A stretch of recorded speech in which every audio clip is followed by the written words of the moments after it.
Sama seperti sebelumnya, pesta teh diadakan di Taman Istana Kekaisaran. Begitu Camilla melangkah masuk, banyak orang langsung mengerumuninya dalam sekejap. Rumor bahwa dia telah menyembuhkan anak-anak dengan kekuatan suci yang luar biasa sudah tersebar ke seluruh penjuru kekaisaran. Bahkan kabarnya, pihak kuil sampai mondar-mandir ke kediaman Sorpel karena begitu ingin menjemputnya untuk dijadikan sentis. Sentis, satu kata itu sudah lebih dari cukup untuk menarik perhatian dan merebut hati orang-orang. Ditambah lagi dengan kabar bahwa dia berhasil menemukan dan menyerahkan pedang penghakiman yang selama ini dicari-cari oleh pihak kuil, semua orang tidak dapat menyembunyikan rasa antusias mereka. Begitu mendengar kabar bahwa Camilla akan hadir hari ini, mereka yang tidak mendapatkan surat undangan sampai kalang kabut karena merasa rugi. Saat ini, tidak ada topik pembicaraan yang lebih hangat di kalangan sosialitas selain dirinya. Banyak orang yang ingin mendekatinya dan mengobrol secara langsung dengan entah bagaimanapun caranya.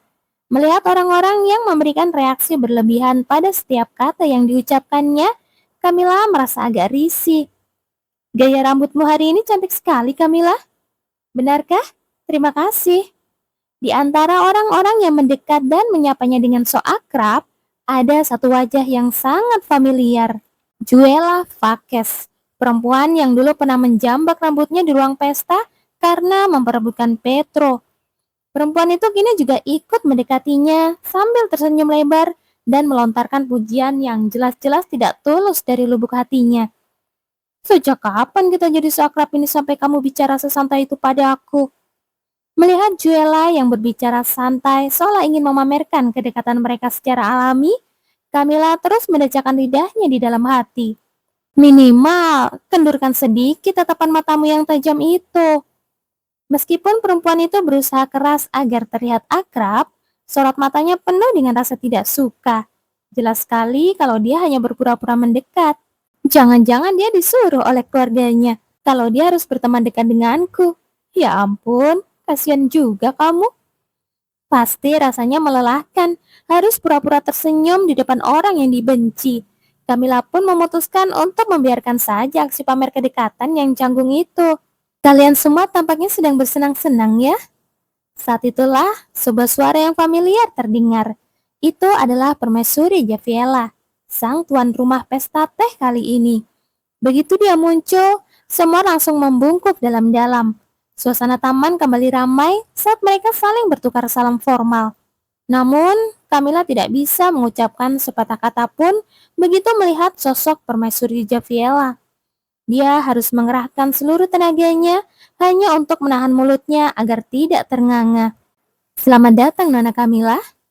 Tanpa disadari, Permaisuri sudah berjalan mendekat dan menyapa Camilla dengan ramah.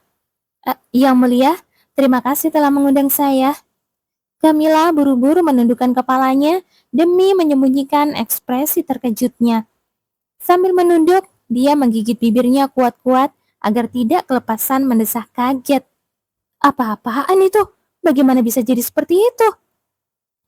Camilla perlahan mengangkat kepalanya dan menatap Permaisuri Javiela.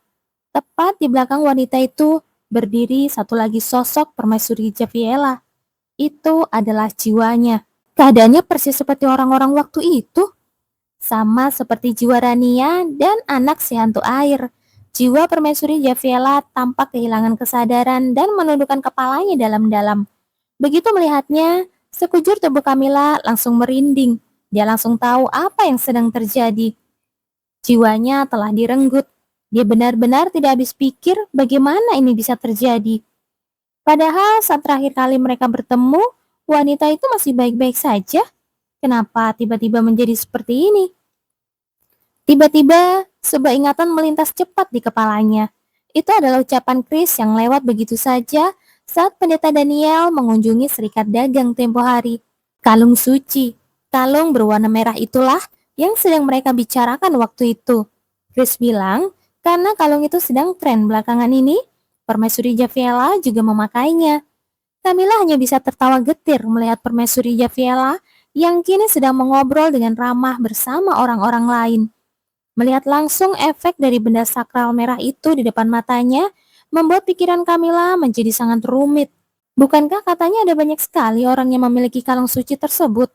Kalau begitu, artinya Nona Camilla, di tengah lamunannya yang semakin dalam, Permaisuri Javiela mendekat dan mengajaknya bicara dengan so akrab. Meski bulu kuduknya merinding karena keramahan itu, Camilla tetap merespon dengan senyuman secerah mungkin. Iya, Yang Mulia, ada seseorang yang ingin kuperkenalkan padamu.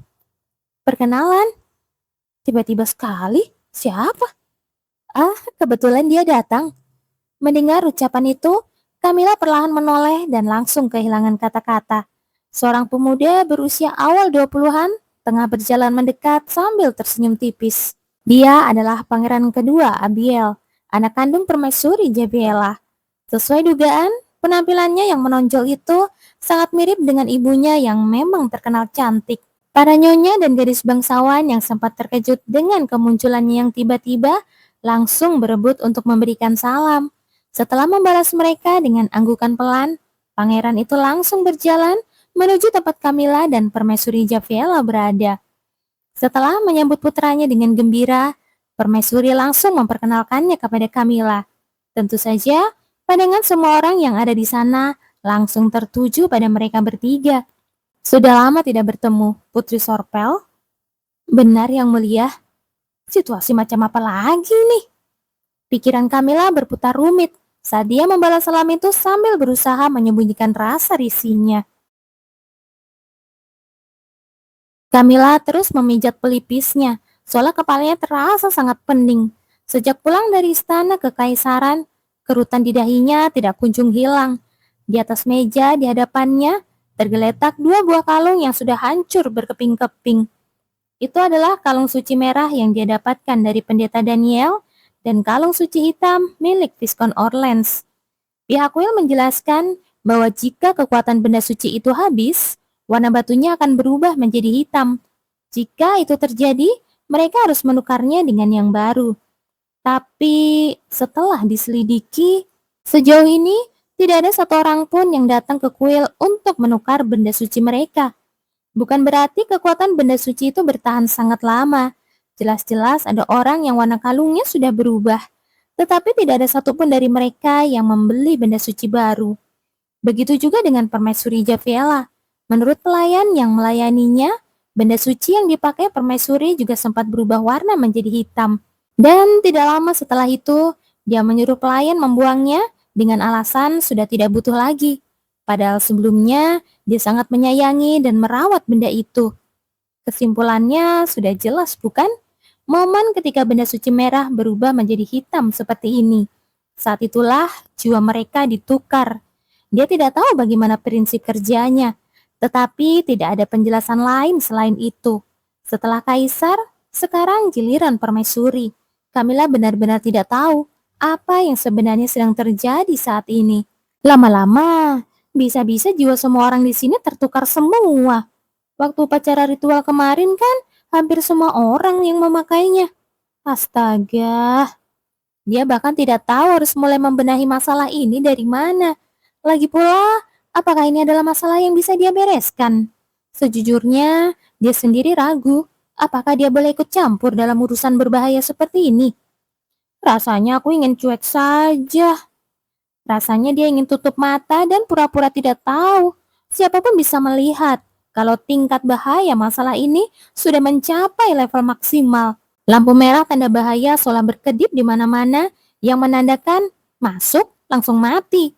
Jadi mana ada orang waras yang mau sukarela melompat ke dalamnya. Namun karena kejadian-kejadian ini terus terjadi di depan matanya, dia tidak bisa mengabaikannya begitu saja. Terlebih lagi, dia juga sempat menerima kalung suci ini.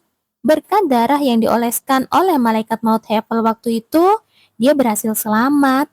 Tetapi tidak ada yang tahu serangan macam apa lagi yang akan datang berikutnya. Pesta teh kali ini juga aneh. Dia tidak tahu apa maksud dibalik semua ini. Kenapa tiba-tiba pangeran kedua muncul di sana? Jelas sekali kalau permaisuri Javiela sengaja merencanakan pertemuan itu. Sepanjang acara minum teh, wanita itu terlihat sangat berusaha keras menjodoh-jodohkannya agar bisa akrab dengan pangeran kedua. Ada apa sebenarnya? Jika Permaisuri Javela berada dalam kondisi jiwanya belum direnggut, Camilla mungkin akan menganggapnya sebagai hal biasa. Mau bagaimanapun niat aslinya, demi kekuasaan putranya, wajar saja jika dia ingin menjalin hubungan baik dengan Camilla yang kini dipuja-puja sebagai saintis. Tapi masalahnya bukan itu. Dia sama sekali tidak bisa berpikir kalau tujuannya sesederhana itu. Apa jangan-jangan wanita itu menerima perintah dari organisasi aneh tersebut? Aduh, pusingnya. Kenapa, Nona? Camilla yang sedang melamun langsung tersentak kaget mendengar suara yang tiba-tiba itu. Apa-apaan? Sejak kapan kamu di sini? Baru saja.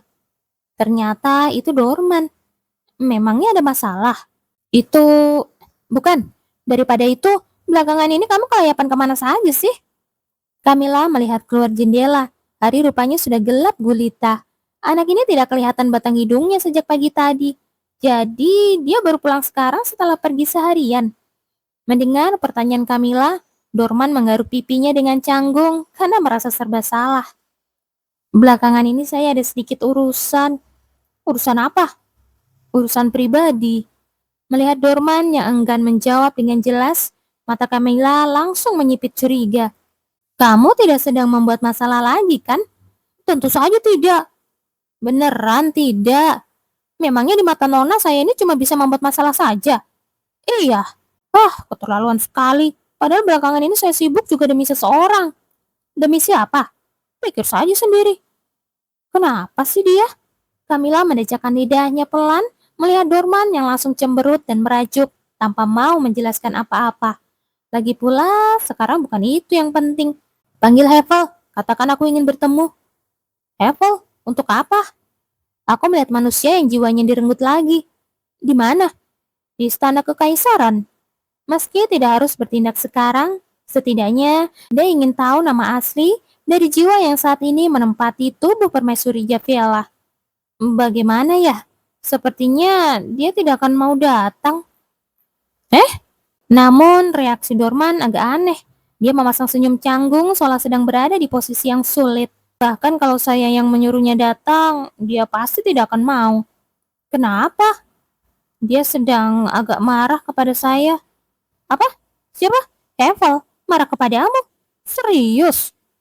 Hevel yang biasanya rela melakukan apa saja, bahkan pura-pura mati sekalipun jika Dorman yang memintanya, sekarang sedang marah padanya. Ini bukan lagi mengejutkan, melainkan sebuah keajaiban. Kenapa? Memangnya ada masalah apa? Ya, begitulah. Dorman kembali tertawa untuk mengalihkan pembicaraan. Kalian bertengkar, bukannya apa-apa, tapi memangnya mereka berdua bisa bertengkar. Karena Camilla terus menunjukkan rasa penasarannya, Dorman perlahan bangkit dari duduknya. Mau saya buatkan teh? Boleh. Camilla memiringkan kepalanya, memperhatikan Dorman yang sedang menyiapkan teh. Ada apa ya? Mengingat dia sering menghilang belakangan ini, pasti ada sesuatu yang terjadi. Suasana di sekitar Dorman yang terasa agak lebih lesu dari biasanya juga membuat Camilla kepikiran.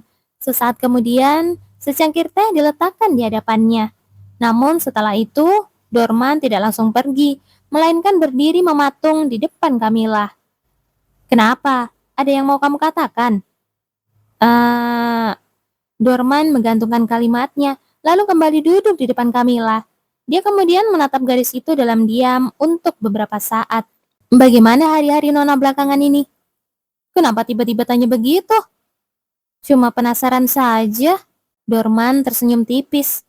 Sejak Nona pindah ke dimensi ini, sudah banyak sekali kejadian yang terjadi kan?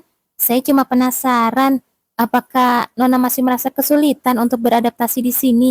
Memang benar sih, belakangan ini ada banyak sekali kasus dan masalah. Dia bahkan sempat tidak ingat sudah berapa kali pingsan. Tapi sekarang bukan itu poin pentingnya. Dorman, iya Nona, aku tidak akan memarahimu. Kalau kamu membuat masalah, cepat katakan sekarang. Semakin cepat dibereskan, semakin baik. Kan sudah saya bilang bukan begitu. Beneran bukan? Saya benar-benar cuma penasaran saja bertanya, apakah hidup di tempat ini masih terasa melelahkan bagi Nona? Apa dia benar-benar tidak punya maksud lain? Melihat ekspresinya yang tampak sangat tidak terima, sepertinya dia memang jujur. Tanpa sepenuhnya menghilangkan rasa curiganya, Camilla menjawab dengan santai. Memangnya di matamu aku kelihatan baik-baik saja? Apa Nona masih tetap ingin kembali ke dunia asal Nona? Ya jelas lah, semua hal yang berharga dalam hidupku kan ada di sana. Camilla menghabiskan sepanjang hidupnya dengan berakting. Dia sangat menikmati pekerjaan itu dan menganggapnya sebagai takdir hidup. Sampai mati pun, dia tidak pernah ragu sedikit pun bahwa dia akan terus hidup sebagai seorang aktris. Jadi sangat wajar jika dia merasa rindu dan kehilangan. Ternyata dugaan saya benar. Seolah sudah menebak jawaban tersebut, Dorman mengangguk sangat lambat dengan wajah yang masih dihiasi senyuman tipis. Lalu, jika ada kesempatan untuk kembali, apa Nona akan mengambilnya? Kamu ini kenapa sih terus-menerus menanyakan hal yang sudah jelas? Sengaja mau ngajak ribut ya? Kenapa terus membuat orang kesal dengan membahas hal yang tidak mungkin terjadi? Dorman kembali tertawa. Hari ini dia benar-benar aneh. Camilla tidak mengerti kenapa pelayannya itu terus melontarkan pertanyaan tidak berguna. Dia habis dengar gosip apa sih di luar? Meski Camilla terus menghujaninya dengan tatapan penuh tanya, Dorman tampaknya tidak berniat menjelaskan lebih lanjut. Dia hanya tersenyum tenang, lalu bangkit berdiri dari kursinya.